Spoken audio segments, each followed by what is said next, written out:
What if one moment of courage could unravel a hidden secret, and change countless lives in the process? Welcome to Motivation for Success, where we share true-to-life tales that speak to the strength of the human spirit. If you're new here, consider subscribing to our channel. You won't want to miss the powerful conclusion of this story, where an unexpected hero uncovers a shocking crime that begins on a quiet riverbank. One warm afternoon, the sun cast glittering patches of gold across the gently flowing Glenville River. 13-year-old Eli crouched among tall reeds, his fishing rod propped against the muddy bank. This secluded nook was Eli's haven, a rare space of calm away from the daily challenges he and his mother faced. But on this day, tranquility would be shattered. Eli's father had died in a factory incident 5 years earlier, leaving Eli and his mother, Rosa, with mounting bills and endless worries. Fishing had become part necessity, part solace. A successful catch meant fresh food, easing the burden on their meager budget. So far that afternoon, not a single fish had bitten, yet Eli didn't mind. The hum of insects and the warm breeze lulled him. Until he heard a crash, a harsh, metallic slam echoing from Stonebridge, just upstream. Eli peered through the reeds in alarm. A car door stood ajar, the vehicle's brake lights glowing menacingly in the dusk. Then, a figure leaned over the bridge's railing and, with sudden force, hurled something large into the rushing water below.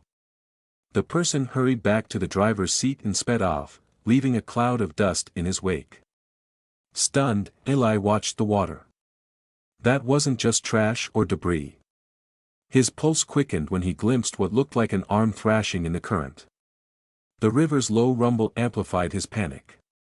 Eli scrambled to his feet, stripping off his shoes and socks. Without a second thought, he leapt into the cold, swirling water. The shock of it stole his breath, but he kicked hard, following that pale figure drifting downstream. Every stroke felt like an eternity.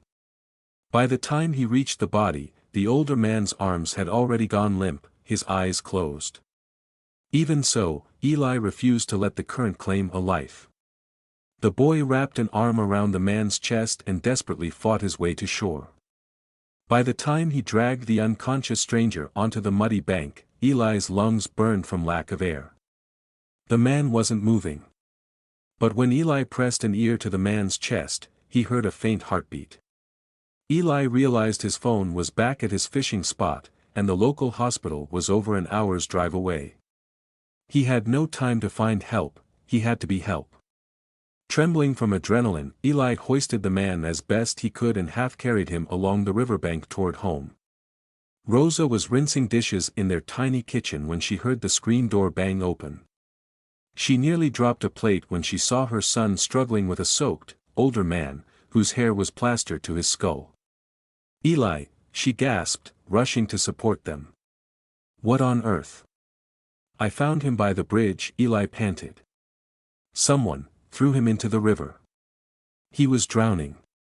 Together, they laid the man on their worn-out sofa. Water pooled on the threadbare carpet. Rosa's hospital aid instincts kicked in immediately. She grabbed a first aid kit from atop a high shelf, kneeling beside the stranger to check for breathing and a pulse. "He's alive, but just barely," Rosa muttered, her voice grim. "We need to call for help. My phone is still outside. But we can't reach an ambulance fast enough," Eli added, frantic. "The hospital's too far, and I'm not sure he'd survive the drive." Rosa paused, biting her lip. She recognized the urgency. The man's face was colorless, and a deep gash on his temple trickled blood. His chest rose only faintly with each shallow breath. "All right," she said, voice quivering. "I'll do what I can here." Rosa pressed a clean towel to the man's wound and turned to her son. "Boil some water, get fresh towels, hurry." Eli dashed into the kitchen, adrenaline fueling him.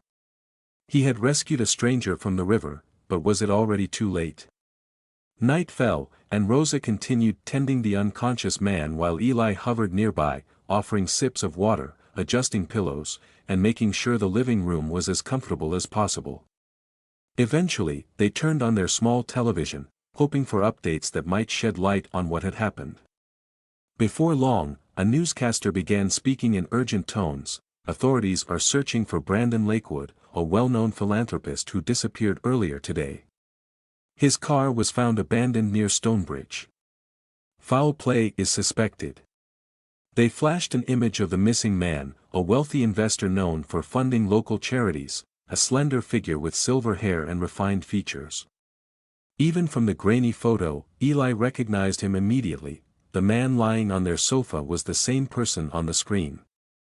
Eli stared at his mother, voice trembling. "That's him," he whispered. "The man I pulled from the water is Brandon Lakewood." Rosa clasped her hands together. "The news says he's missing. Someone tried to kill him." Eli thought of the black sedan, the violent shove, and the sickening splash. "We have to do something." "We will," Rosa agreed, but her eyes flickered with caution. "But whoever threw him off that bridge might look for him. If they find him here, we're all in danger." For a moment, the only sound in the house was the slow, rasping breath of the man they now knew to be Brandon Lakewood, an elderly millionaire with powerful enemies. Rosa sighed, placing a blanket over him. "First, let's make sure he lives through the night," she said softly. The next morning, Eli dozed on a kitchen chair, half listening to the early morning chatter of birds outside. A noise from the living room jolted him awake, a muffled groan, followed by the sound of someone shifting restlessly. He hurried to the sofa. Brandon Lakewood's eyes were open, though glassy with confusion. He tried to speak, but only a strangled whisper came out. Rosa quickly fetched a glass of water, lifting it to his cracked lips. After a few sips, he managed, "Where am I?" "In our home," Rosa explained gently. "My son found you in the river. You were hurt." Brandon blinked, touching the bandage on his temple with trembling fingers. He winced at the pain. "The river, someone pushed me." Eli looked on anxiously, wanting to flood the man with questions but worried about overwhelming him. "What do you remember?" he asked. Brandon pressed his lips together, trying to force his memory into place. "Not much," he admitted, frustration edging his tone. "I remember driving and arguing with someone. Then the bridge, and," he swallowed hard. "Next thing I knew, I was here." As if reading his mind, Rosa said, "It's enough that you're alive. You should rest." But Brandon's eyes held a flicker of urgency. "Alive, yes. But for how long? The man who did this, he wants me dead." Over the next 2 days, Brandon's condition improved. He still experienced dizzy spells, and the cut on his temple demanded frequent care, but he was no longer on the brink of death. Eli noticed the subtle shift in Brandon's demeanor, a mixture of relief and simmering worry. Rosa remained vigilant, keeping an ear out for rumors or strange cars around their neighborhood. Meanwhile, Eli tried his best to maintain normalcy, attending classes and helping with chores. Whenever he had a free moment, he'd sit by Brandon, brimming with curiosity. On the third evening, Brandon asked for a moment alone with Rosa. Eli lingered in the hall, straining to hear fragments of conversation. "You recognized me," Brandon began softly, voice carrying a weariness. "You must know about my foundation, my estate, which means you know the people who might want me gone are very influential." Rosa nodded.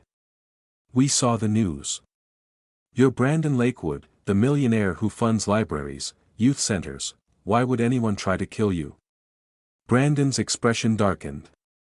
"I discovered that someone close to me was embezzling from the foundation.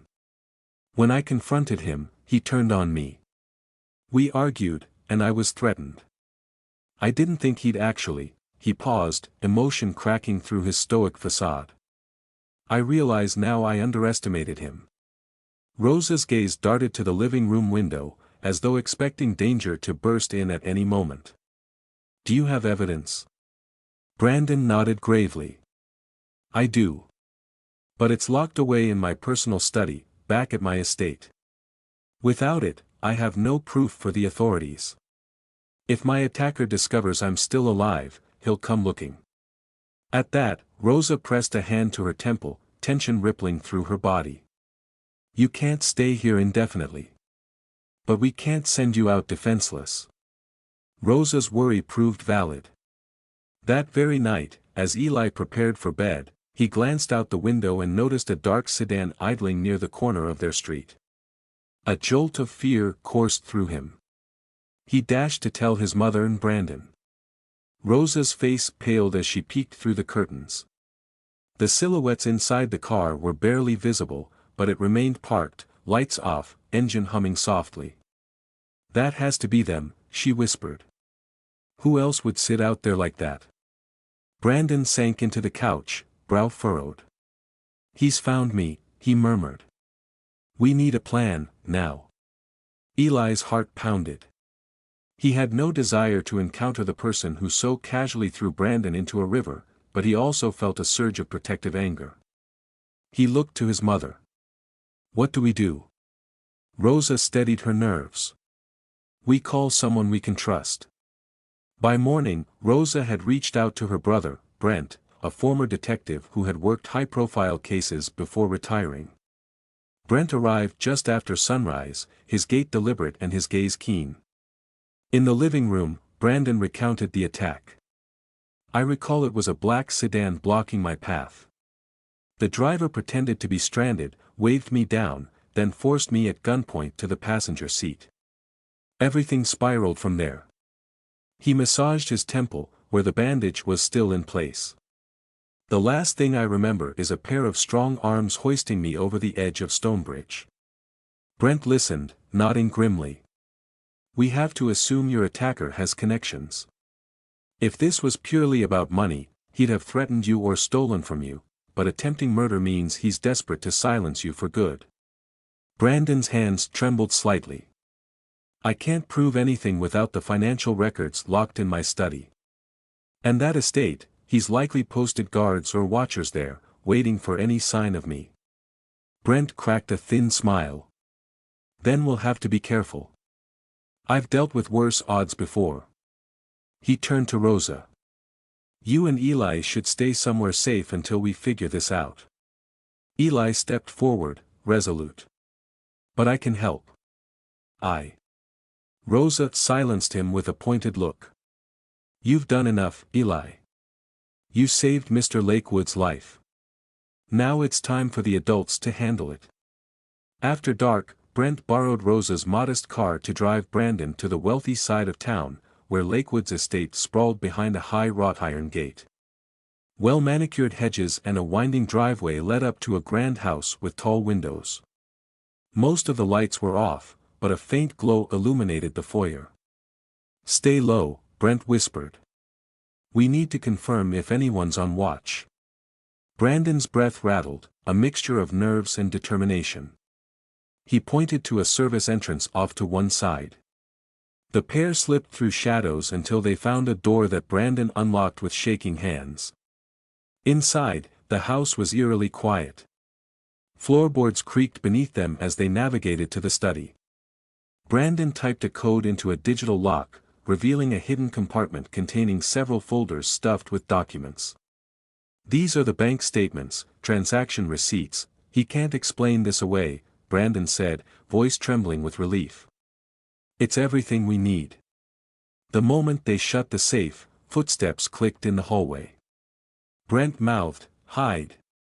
They ducked behind heavy drapery as a watchman, likely hired by the attacker, entered the study with a flashlight. The beam swept across walls and furniture. Heart hammering, Brandon prayed the man wouldn't notice them. After a tense minute, the watchman left. Brent exhaled quietly. We have to leave now. Holding tight to the folders, they retraced their steps back to the car. Thunder rumbled in the distance, and the wind picked up, but they made it out undetected. Brandon clutched the files, trembling not just from the cold but from the realization that the truth could finally see the light of day.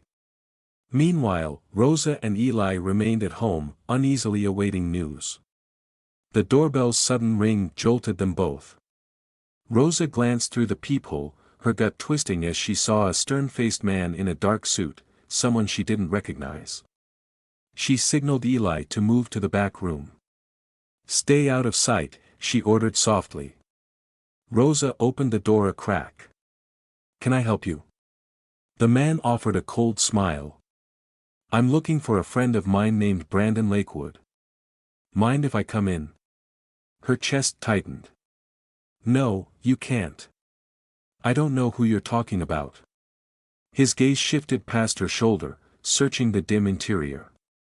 "Neighbors said they saw a man matching his description around here." "Don't lie to me."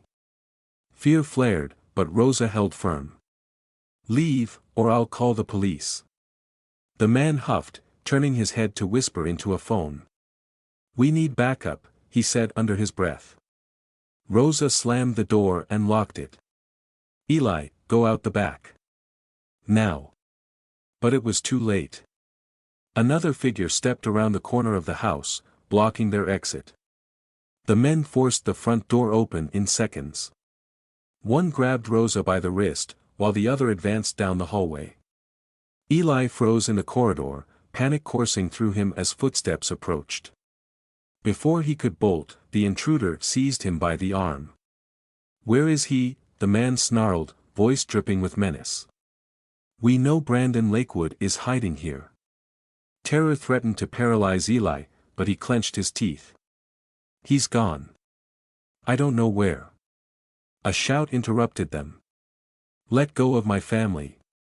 Brent's voice boomed as he burst in, brandishing a badge and a phone camera. "You're trespassing." The men exchanged startled looks. One swung at Brent, but Brent sidestepped effortlessly, using an old cop's trick to twist the attacker's arm behind his back. Eli's captor released him, clearly rethinking the confrontation. Rosa seized her chance, yanking free. In the chaos, the men fled, cursing under their breath. Tires screeched as they sped off. Heart pounding, Rosa embraced Eli. Brent checked them both for injuries, then pulled out his phone. "We have to contact the police, enough is enough." Brent made several calls, forwarding the incriminating documents to trusted officers in the local police force. With the evidence in hand, they had a strong case to open an investigation into Lakewood's attacker. Early the next morning, squad cars lined the street outside Rosa's modest home, taking witness statements and ensuring the family's safety. Remember, if you've been following this gripping story and want more real-life accounts of bravery and hope, please subscribe to our channel, Motivation for Success.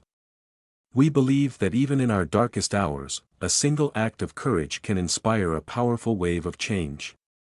Meanwhile, word spread that Brandon Lakewood had, against all odds, survived. The local news picked up the story, praising the anonymous teen who'd saved him. But in the midst of the fanfare, a quiet tension lingered. Lakewood's attacker was still at large.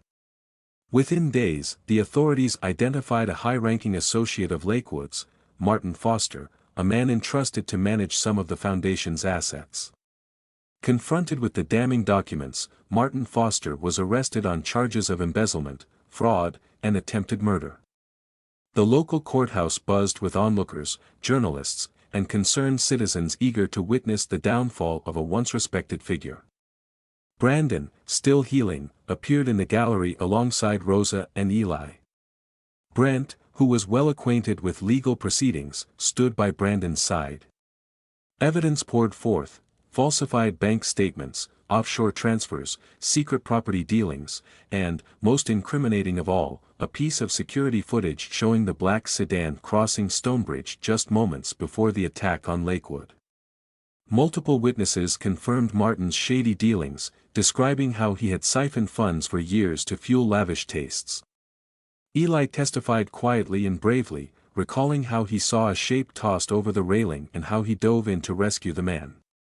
Clutching the edges of the wooden stand, he mustered the courage to speak about the raw terror in that moment and the relief he felt when he realized the stranger still had a pulse.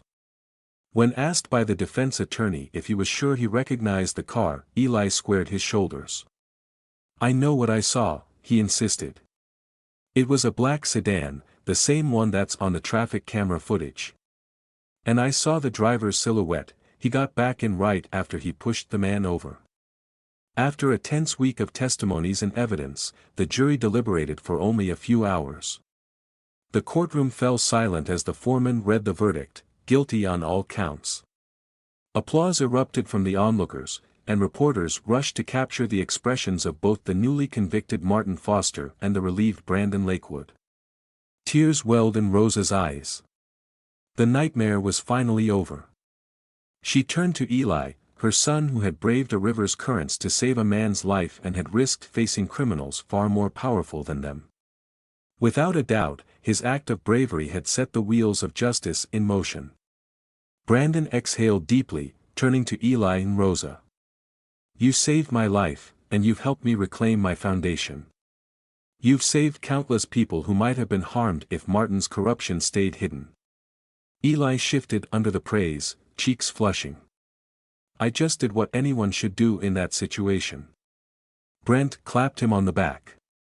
"Kid, not everyone jumps into a river to rescue a stranger.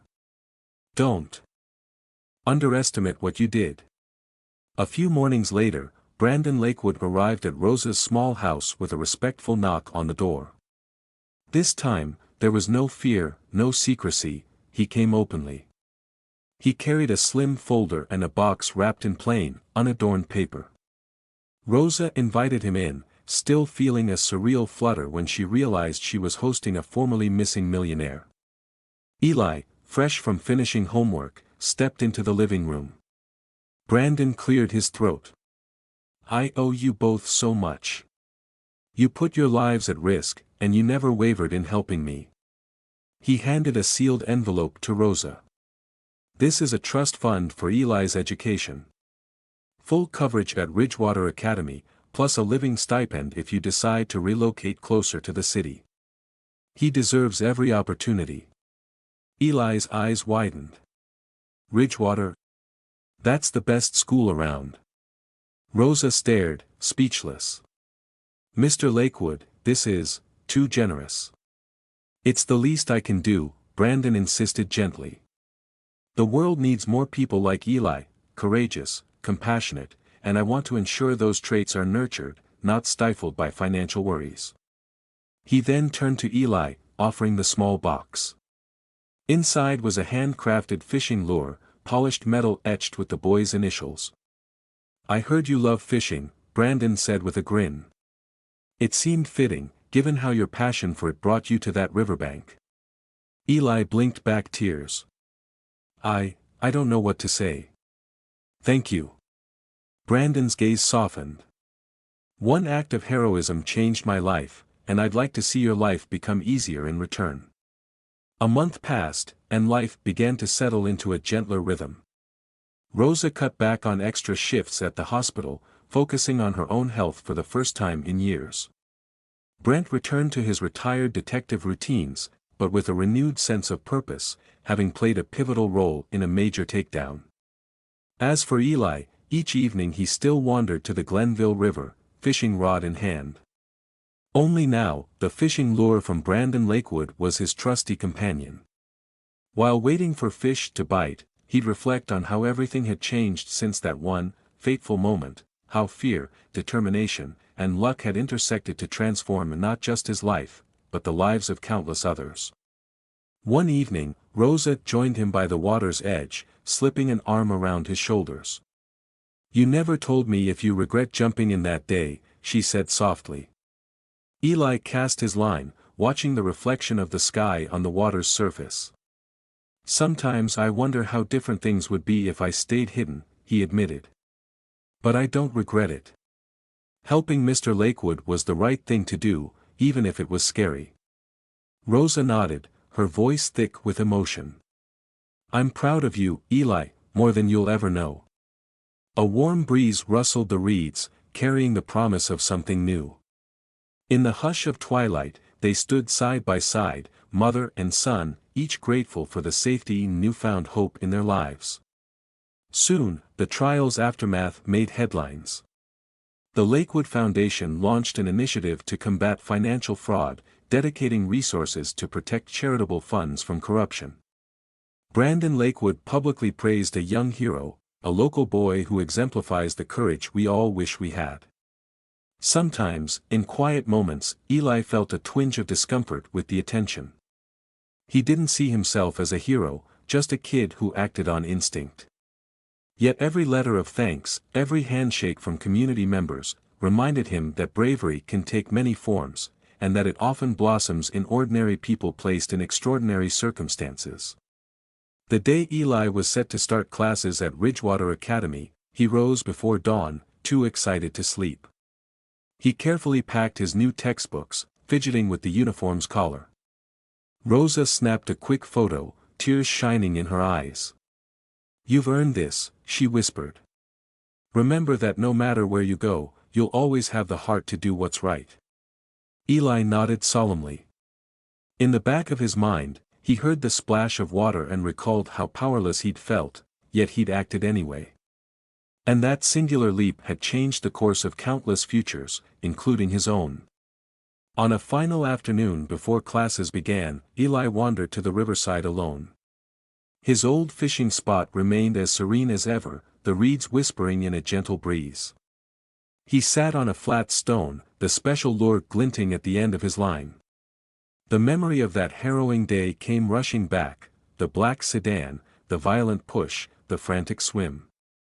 He realized then that moments of terror can reveal depths of courage we never suspected we had. And sometimes, the greatest gifts in life come disguised as urgent, impossible choices. In the stillness, he cast his line. A fish tugged at the bait almost immediately, an auspicious sign. But as he reeled it in, a small smile lifted the corners of his mouth. The fish fought fiercely before finally yielding, shimmering in the afternoon light. Eli released it back into the current, watching the fish dart away. He didn't need to keep it. He'd already gained far more than he ever expected: friendship, opportunity, and a renewed understanding of what bravery truly means. That's the story of how one boy's bravery exposed a dark secret, brought a powerful criminal to justice, and changed his own life in unimaginable ways. If this account resonated with you, remember to subscribe to Motivation for Success. We bring you stories that remind us all that even a single moment of courage can alter the course of history. Ask yourself, what would you do if you saw someone in danger? Would you risk everything to help, or hold back out of fear? It's a question worth pondering, because our quietest virtues often reveal themselves in the loudest crises. If this story moved you, consider spreading kindness today. A small act, like saving someone from life's metaphorical or literal river, can ripple outward, touching lives you never expected to reach. In the end, even the smallest drop of compassion can create waves of hope.